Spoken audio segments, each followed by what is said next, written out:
Welcome everyone to RSAC Conference 2025. I'm Matt Alderman. Joining me is Mandy Logan. We're going to talk conference. This is the beginning. Now, for those who don't know, this is our 7th year in Broadcast Alley. Paul and I came here in 2019, first year we ever did it here. So outside of 21, when we were all virtual, we've been in Broadcast Alley doing live interviews at the conference. So it's fun to be here. It's great to be here. It's fascinating. I mean, and I never got to see your setup at RSA. My first experience with your setup was at Black Hat the same year. Oh, yeah. And it was fascinating. And I even then and now to see how it's grown, but see all of the parts that come together and the amount of people that have been interviewed that really have shared a lot of great information. Yeah. It makes me excited. And I love getting to be here with you, of course, but getting to do this and know that we're barely starting. Like you said, this is kind of, I know. It makes me think of almost like when you hit the champagne bottle against the, the boat, ship. Yeah, and then off it goes. Exactly, so we're there, we're doing it. All right, no icebergs, folks. We are not the Titanic. Okay, so a couple things I wanted to point out about the conference this year. They made it very clear to media that this is the RSAC Conference. Yes. Most of us remember this is RSA Conference. The conference used to be associated with RSA, the company, but they've rebranded after the acquisition. And so they want to make sure we're all very clear. This is RSAC 2025 or RSAC Conference, but not RSA and not RSA Conference. So just for folks to, because I saw some vendor signs coming in to the airport last night that still say RSA or RSA Conference. So they have a faux pas right now. Well, they absolutely do. And it is confusing because I know looking at the agenda and planning things out, there are sessions that are RSA. Oh, yeah. No, with the company, right? Yeah. So it's nice to see the delineation and the branding, though. I did notice that it is becoming easier, I think, to see the RSA versus RSAC. Yeah. Now, do you have more insight on why it's RSAC or what other things are planned? Well, I mean, obviously you've got, the conference now stands on its own. Mm-hmm. It was spun out from RSA. It was always known as kind of RSAC. That's what we kind of called it, RSA Conference, right? So I think they kept the C as part of that, but then made it very clear that it's RSAC Conference, which is fine. They just announced the community, the membership, as part of the conference, right before the conference. So I signed up for the trial. They're going to give it away, I think, for 30 days free. I think there is a fee for it. And what I think they're trying to do is build a community, which already exists, but a community that exists throughout the year. Instead of, look, we all come here to San Francisco, we spend 4 days running around, we walk somewhere between 12 to 15 miles, depending on who we are, but then we go home.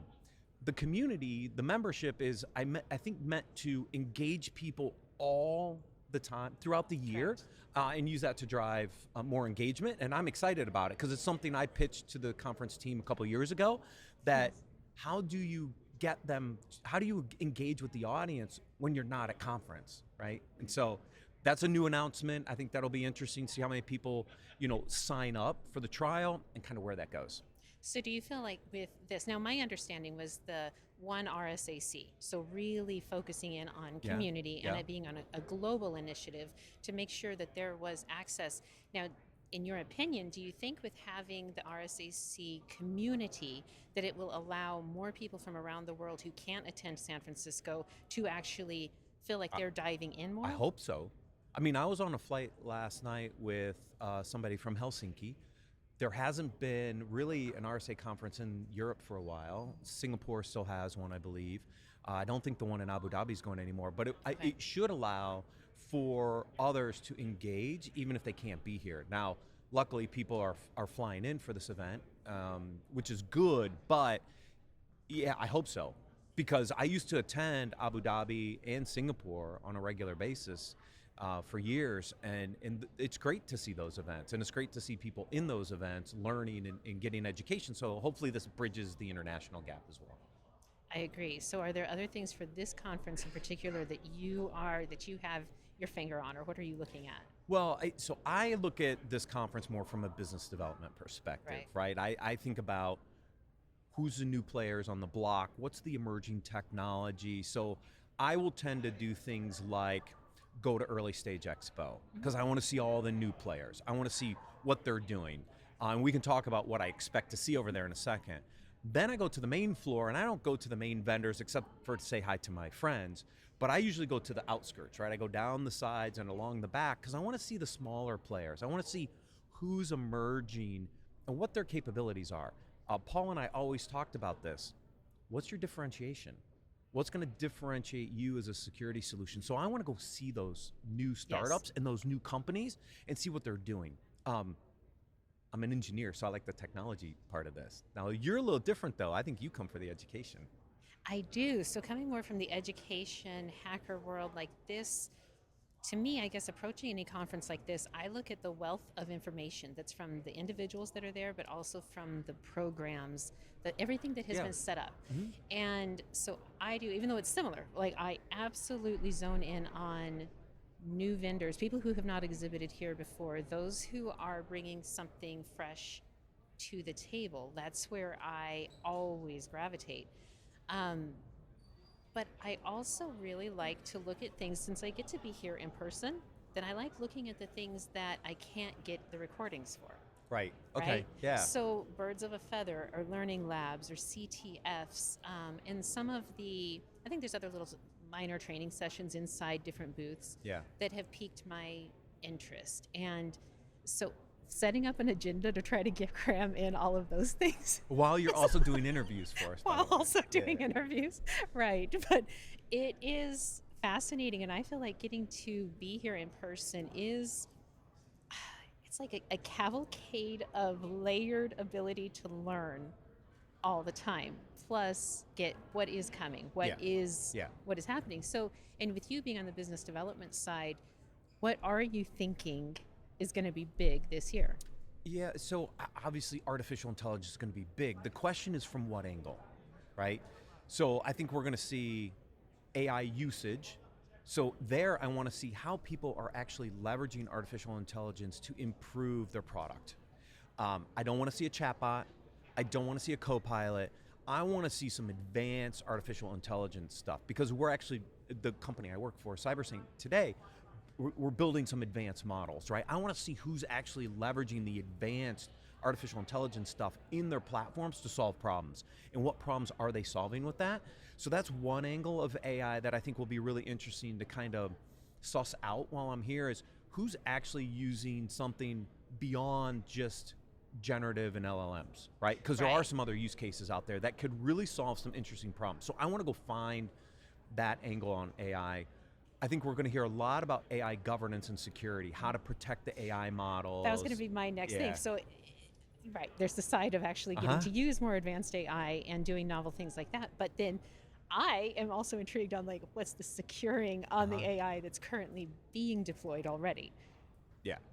Well, the last couple weeks on Business Security Weekly, we've been talking these topics. Okay. Like last week, we actually brought somebody on who went through ISO 42001 certification, which is the AI certification. Okay.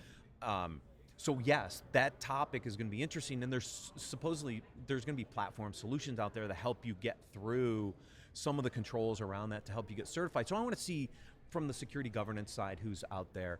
So AI is going to be a huge topic this week. We know it. We already see it in some of the interviews we're going to have this week. So that's a big one. There's a couple other ones I'm interested to see how they evolve. There's a big area around CTEM, continuous threat exposure management, this next evolution of vulnerability management. When I look at the existing vulnerability landscape, and I've worked for 2 of the 3 major players in that space, it's a little stale. What's CTEM gonna do, right? How is that gonna expand what some of the traditional vuln guys have done? Who else is emerging in the space to tackle what I believe is still the #1 challenge, is prioritization, right? No one's really solved the vulnerability prioritization nut yet. Like, no one's cracked that nut. So you just want to jump to, like, one of the most complex things. But it's not. Okay, it could be, but it doesn't have to be. And so that's what I want to see. Like, does CTEM actually solve that problem? Or are we just in a pipe dream that we've been in for 25 plus years, because I've been doing this for 25 plus years, right? So I want to see that evolution, right? I want to see what's going on in that space. There's a ton on application security. But wait, before you go on that, I want to say about prioritization. So off the cuff, when you think of, well, CTEM, the viability of it actually helping versus with prioritization versus the security team still having to do the prioritization. Can you give me a percentage of how you break it down? On what CTEM can do? Right. I don't think CTEM's doing a very good job yet. That's my Okay. challenge. So the prioritization is still That's falling still the on biggest problem. Right. So, and the reason I say this is, I think the reason CTEM currently can't solve this problem is because CTEM isn't broad enough to solve this problem. Now, there are some interesting vendors that are starting to approach this from the right direction, I think can solve the problem. It's a contextual problem. The vuln management vendors, core vuln management vendors know the vulnerabilities, they know the device, but they don't necessarily know your control posture, your risk posture, your asset criticality posture. Those components actually should be helping drive prioritization. So Absolutely. unless you Right. understand all that data, you can't. So what's gonna happen is you got some really interesting asset management companies that now have that data that can now start to put a pivot on the data they're ingesting to actually maybe do prioritization better.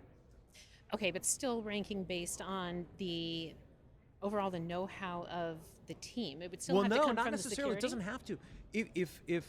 If you have the asset data, you have the classification of that asset data, you understand the control environment, you understand what risks you're trying to mitigate, and you overlay that with threat and vuln data, now I think you can get closer to that. But Okay. I don't think there's many doing that. So I want to see. I want to Fair. see who's trying to do it. So let's move into application security. What were you going to say there? Oh, there's a ton of application security stuff. I think Okay. the Wiz acquisition by Google. Well, that blew everybody back. Well, I mean, look, we covered this on the podcast. When they turned down the first offer, I'm like, guys, that was a really, really big number. I track the market. We do the security money segment once a quarter. You know, the original 23 billion is big, right? 32 billion is even bigger, right? And so that's a huge exit for that team. But now I'm starting to see a lot of other activities. So application security is still a hot market. But I want to see what's the next evolution of this. It can't be just the next software composition analysis product, can't be Okay. just the next static analysis. Like, where's the next evolution of this? So I do want to see some of that as well.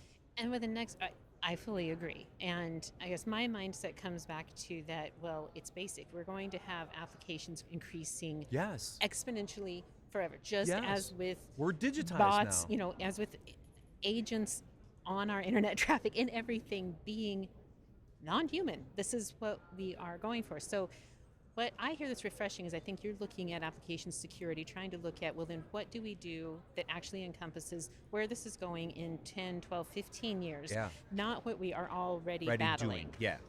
And how do we integrate all that together? Right. Because a bunch of point solutions don't scale in the space. And so when we look at the market pressures, what's going on in the market right now, and we're seeing the pressures from a consolidation perspective, who's the platform? Wiz is a really good platform. How's it going to expand? Who else is going to collapse these capabilities into a holistic platform that you can manage your end-to-end application security? Really interesting areas because, again, a bunch of point solutions, hard to scale. Right. But if somebody's building out these capabilities that bring it together, that could be really interesting. Fair. Now, before we wrap up, I want to go back because we were talking about AI. Yeah. And there's the DARPA AIXCC, which is AI. Wait, what does that actually stand for? I don't forgot. remember the I don't. XCC part. I don't know, but it has to do the a 2-year competition that's gone on for firms looking to secure a city that DARPA created, Yep. and looking at what are the singularly most impressive companies and individuals that are coming forth with ideas on where AI is going and how it's going to relate to critical infrastructure. And we're now almost at the end of the 2 years. So at DEF CON in August, we'll have the actual culmination of this 2-year event Got and it. get to see the $29.5 million where it gets put out, Allocated? right, Yeah. where it gets allocated to the best and brightest in this space. And I have such a soft spot for critical infrastructure and for DARPA and for everything that they are doing. Right, So yeah. this, I've got to say, is one of my key exciting things, especially for today, because I get to go to it today. So I'm thrilled on that. Awesome.